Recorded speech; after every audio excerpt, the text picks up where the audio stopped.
अब बात करेंगे भेड़ा की, जहां सर्दी में इजाफे के साथ ही गैस की लोड शेडिंग उरूज पर पहुंच गई है। खाना बनाने के औकात में भी गैस की बंदिश जारी है। इस सिलसिले में मजीद जानते हैं अपने नुमाइंदे नवीद जावेद से। जी नवीद, अपडेट कीजिए।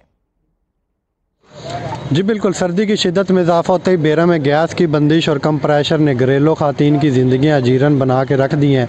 खातन का किचन में जाना मुश्किल हो गया। गैस की जो लोड शेडिंग और प्रेशर जो है कम रहना मामूल बन गया है। खाना बनाने के औकात में गैस की बंदिश से शहरियों को शदीद परेशानी उठाना पड़ रही है।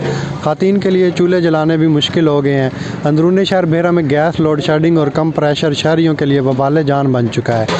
सुबह कॉलेज और स्कूल जाने में बच्चों का नाश्ता बनाने में शदीद दुश्वारी पेश आ रही है। बच्चे जो हैं वो नाश्ता किए बगैर स्कूल जाने पे मजबूर हो चुके हैं। बढ़ती महंगाई के बायस खाना ख़रीद कर भी खाना मुमकिन नहीं है।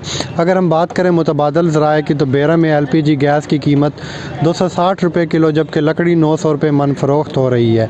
शहरियों ने आला हकाम से मुतालबा किया है कि खाना बनाने के औकात में गैस की फराहमी को यकीनी बनाया जाए। जी।